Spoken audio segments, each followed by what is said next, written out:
Today, I have a special guest with me, David Stephen of dCS. It was originally called Signal Conversion Systems. In 1988, changed to Data Conversion Systems. I wouldn't say we created it, but I think our technology helped to pioneer it. The boxes were flying everywhere. Oh, yeah, all of a sudden. Yeah. Wait, we got something cooking here, man.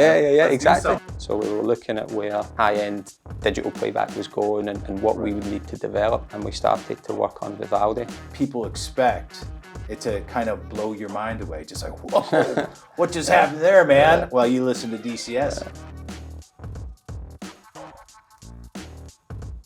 Hi, this is Joe with Hi-Fi Corner, and today I have a special guest with me. But before that, we would like to thank Absolute Sounds for sponsoring this video. Today with me is David Stephen of dCS. This is David. David, welcome to Hi-Fi Corner, and thank you for being with us today. We're going to go through a little bit of your history, the history of the company, then we'll go through your product line. So can you give me a little example of what kind of history dCS is for those out there who don't really know what dCS is, or for those who are out there who know dCS and would like a little more information on your history? Sure. So dCS began in the late 1980s, and they were a spin-out from Cambridge Consultants. So it was the Converter Group who very early on began designing chips for circuits for broadcast, telecoms, radar. That company was originally called Signal Conversion Systems. Signal Conversion 1 year later, in 1988, changed our name to Data Conversion Systems. dCS. Yep. Gotcha. And were instrumental in developing analog to digital or radar technology for the Blue Vixen radar system in the Sea Harriers. And then from there, did work with the BBC, other telecoms companies, and then pivoted into the recording industry, or recording and mastering. So the first technology the company developed was analog to digital. Was that the dCS 900? Yes. If I remember correctly. Yeah, and then the 904.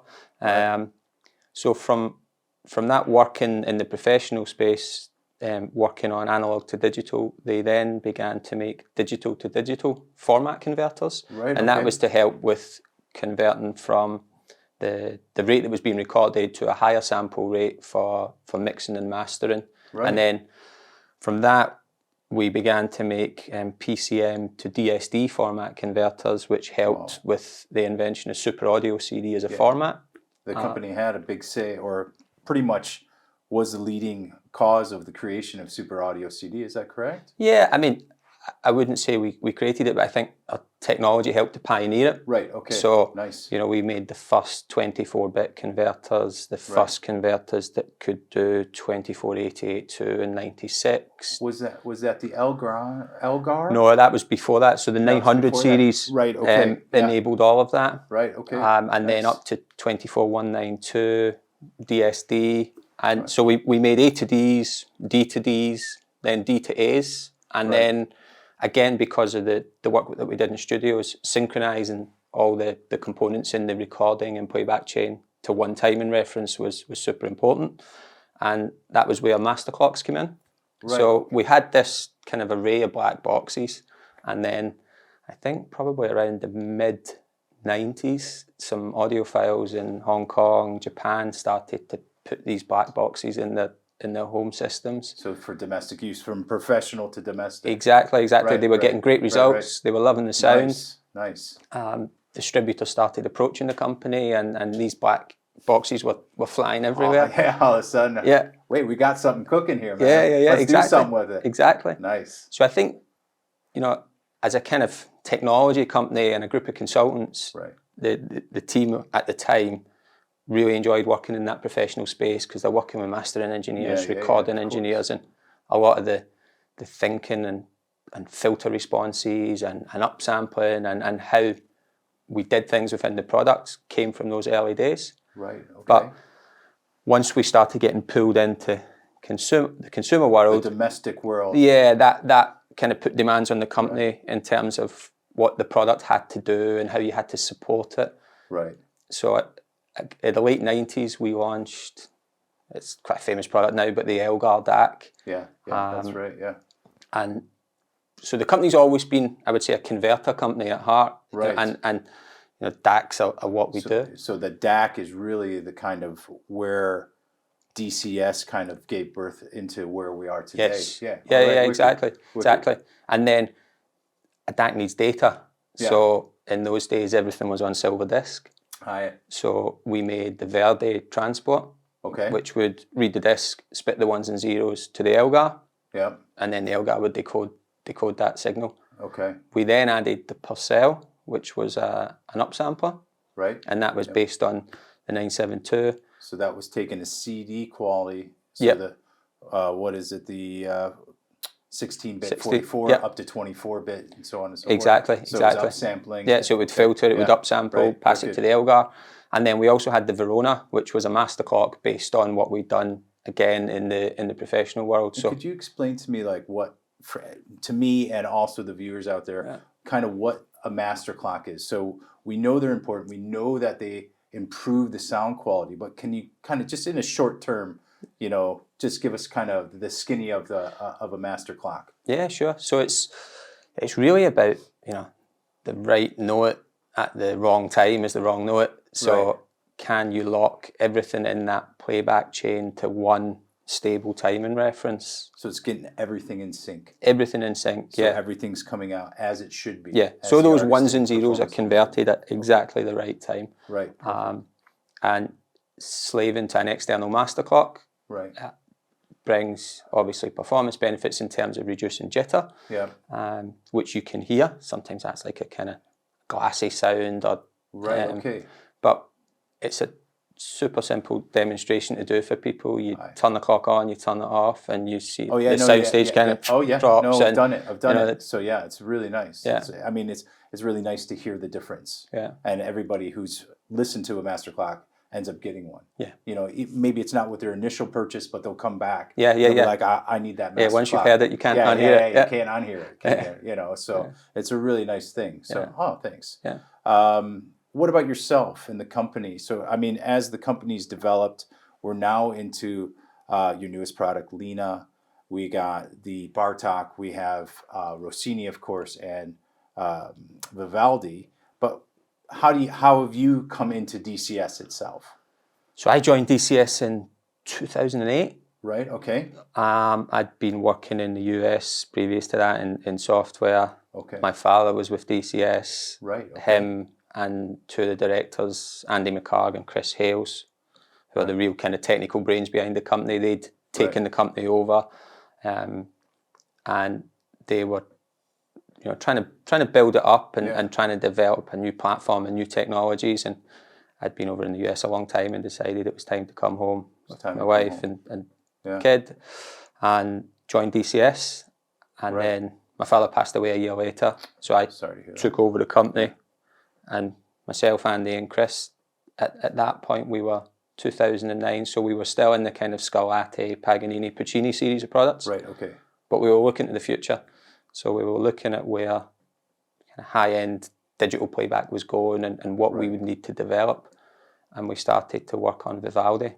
Right. So at the time, Vivaldi was built around silver disc, really, because we started thinking about and conceptualizing that. Which you still produce. You still produce the transport. Yeah, exactly. So that was 2009-10. Right. And with Vivaldi, it was first time in the company's history that we'd had the resources and the time to say, okay, you know, go away and attack the state of the art. So Chris and Andy went off and they looked at the ring DAC. Right. They looked at the mappers. They looked at the interface between the units, because we used to use Firewire, but we thought we could get some performance benefits using dual AES. So it was really a kind of ground up design from how can we improve our technology on every important dimension. On every aspect of the playback system. Yeah, wicked. And then from there it was, okay, well, we've got this new DAC board, let's listen to that. Okay, then let's build a new control board to drive that. And before you know it, evolves in it. Snowballing, didn't it? Exactly. You know, we had so that became the Vivaldi system, which was SACD transport, upsampler, DAC and clock. Right. So we had the foresight to put a network input on the back of that upsampler, and that became the hub of the system. So I think although people still spin discs now, and silver disc will have a long tail. I think so too. And they still sound great, but really a lot of the innovation and the engineering effort went into the upsampler and how we could make that the hub of someone's playback system. So that was about streaming USB, what we did with upsampling and filtering, and how we passed commands from upsampler to the other boxes so you could control all four.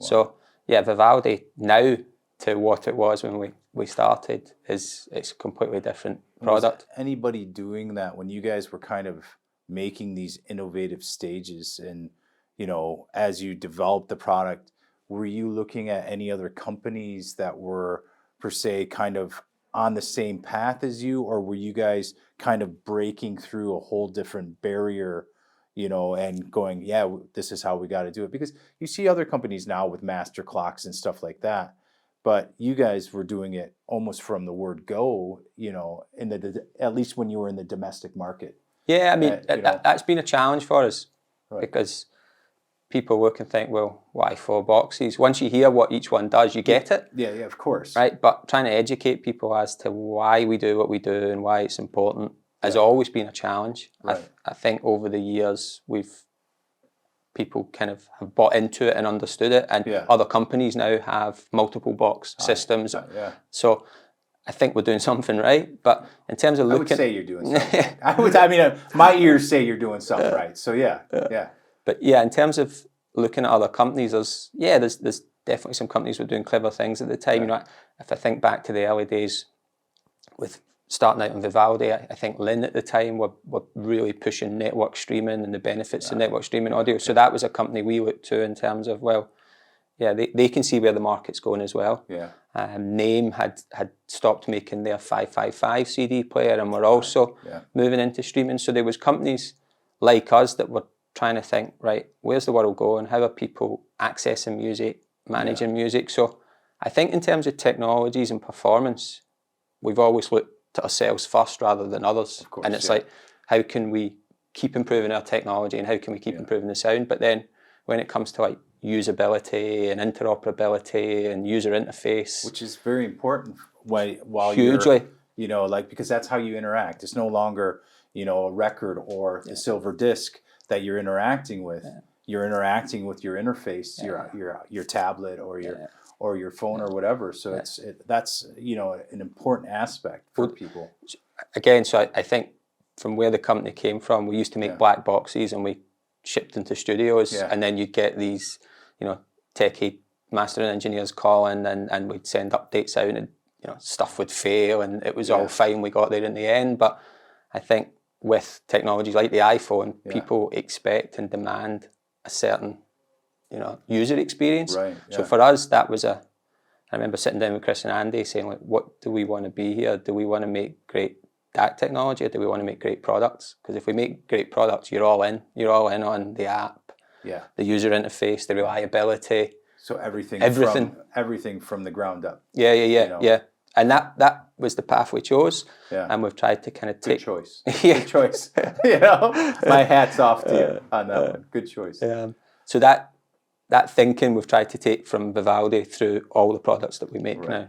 Yeah, and so that's trickled down all the way to Rossini, to the Bartok, to the Lina and stuff like that. Yeah, and that's always what we've tried to do. So Vivaldi was really, how do we attack the state of the art? How do we build, a multiple box system that performs and sounds, to a level that we are happy with? And then from there, it was okay, how do we take that technology and maybe get it in a simpler form factor? So that was where Rossini came from, and then from Rossini, Bartok, and then Lina was a little different in terms of the design thinking behind it.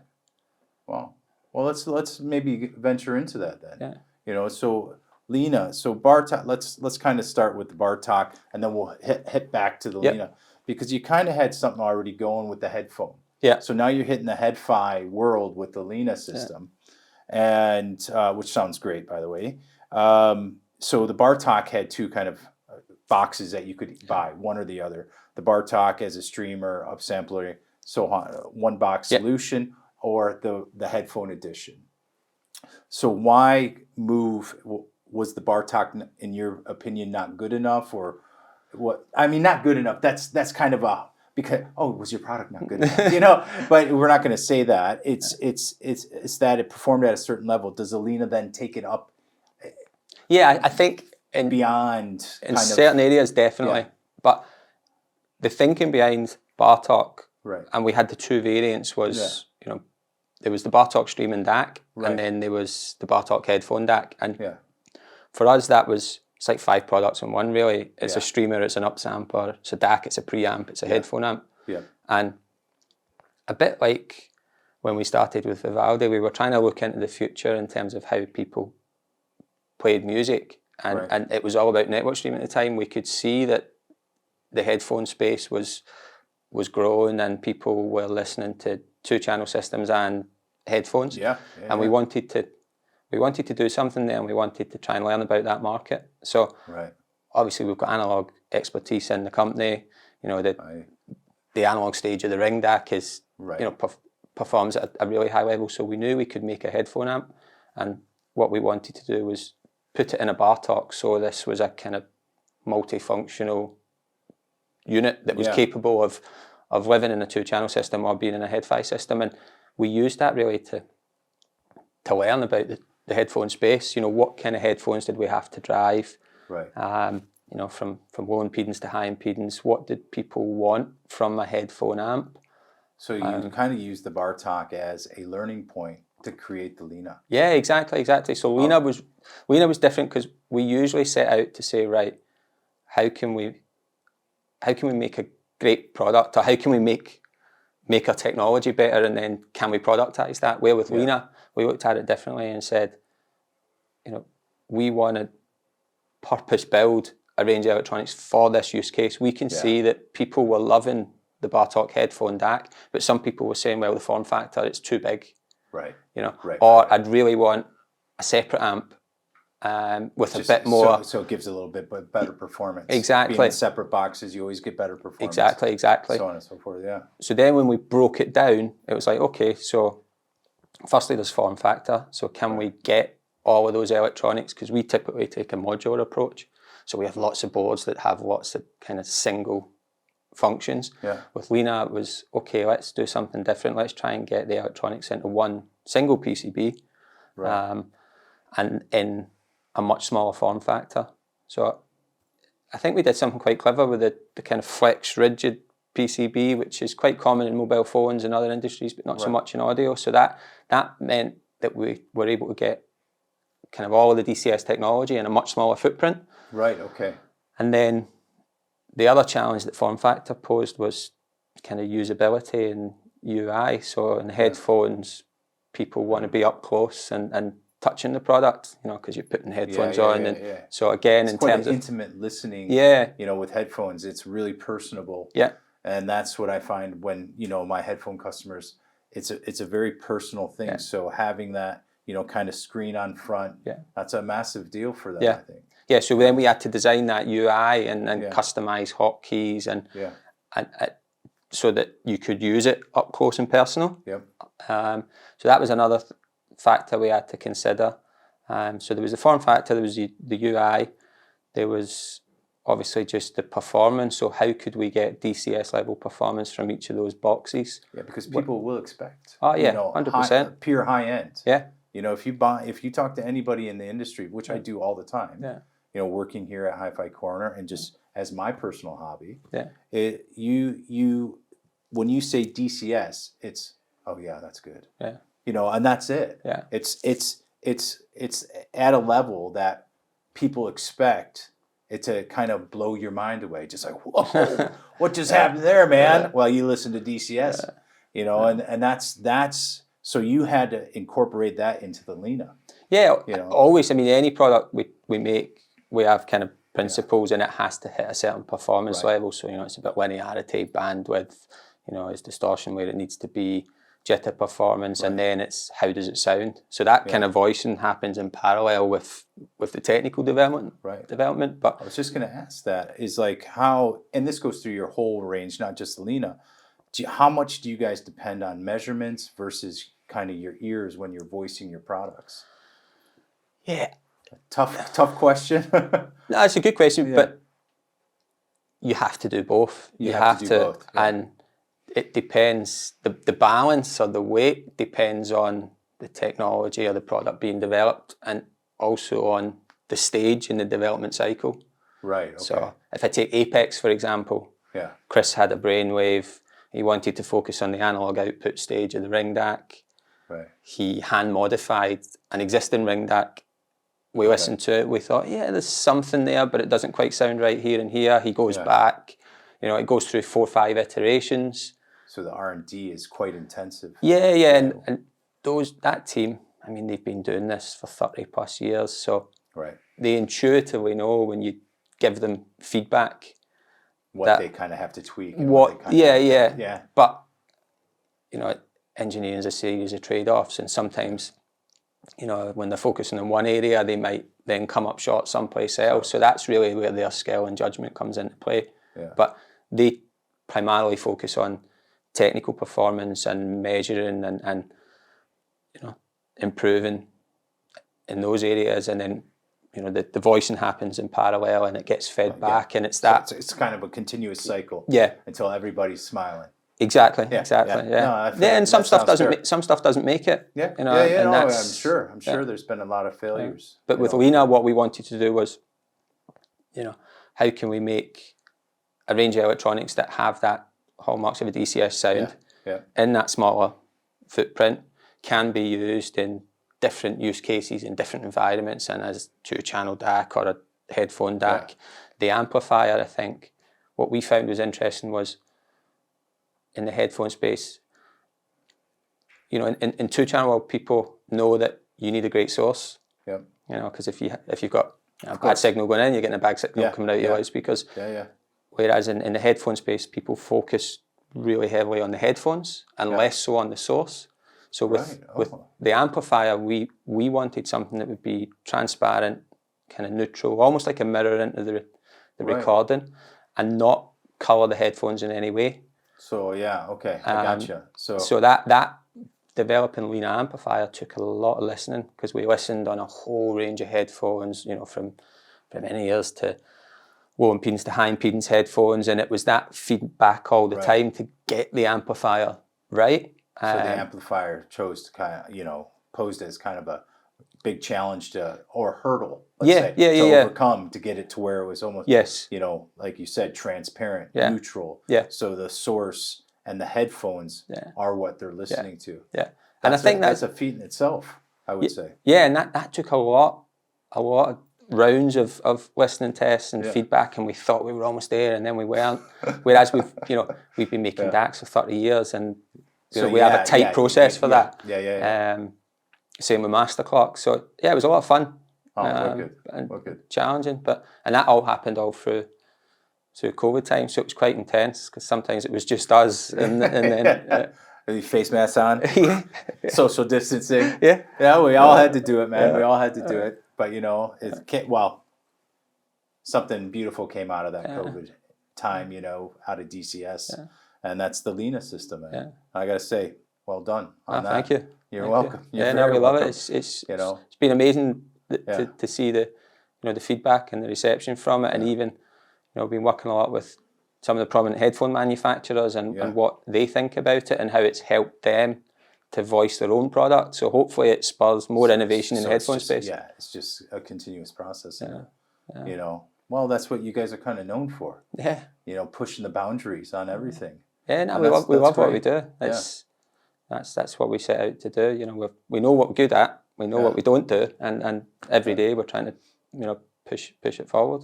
So on that point of voicing your products and, you know, going back to the R&D, continually having a listen, how important do you guys at dCS think it is for customers, the consumer, to actually have a listen to your products before purchasing?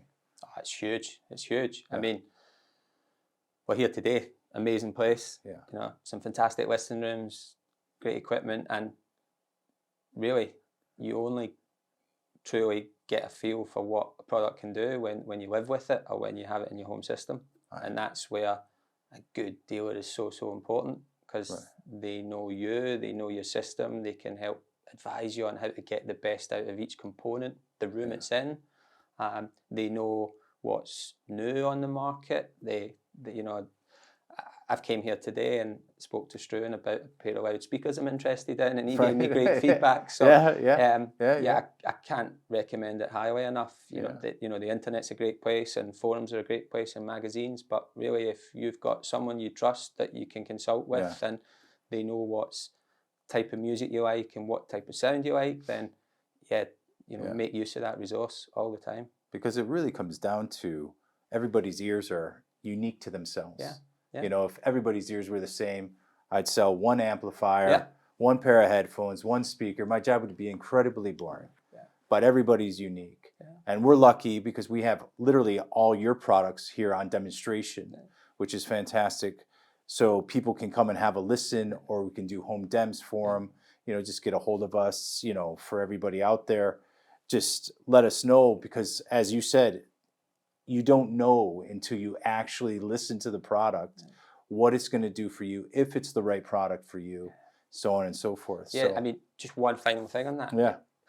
You know, we've been doing a lot of customer research, and we have our own forum now, and we have a fantastic community, and you know, they give us great feedback. But it struck me there just last month, you know, your music system, if you're like us and you're passionate about music and listening to audio, you use it every day of your life, sometimes for hours at a time, and there's not many products in your life that you use that often and you care that much about. So I think we've got a really big responsibility to make sure that we deliver great sound, and we look after our customers, and that's where a dealer's so important. It is, because they are that person that can help get the best out of everything.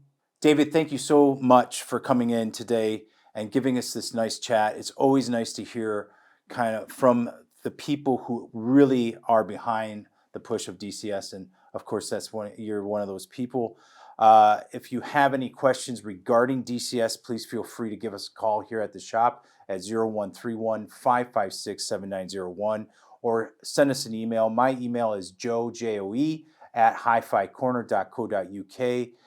Please remember to subscribe to our channel, click on the bell icon, and like the video. Thanks for watching. Take care, and remember, always enjoy your music.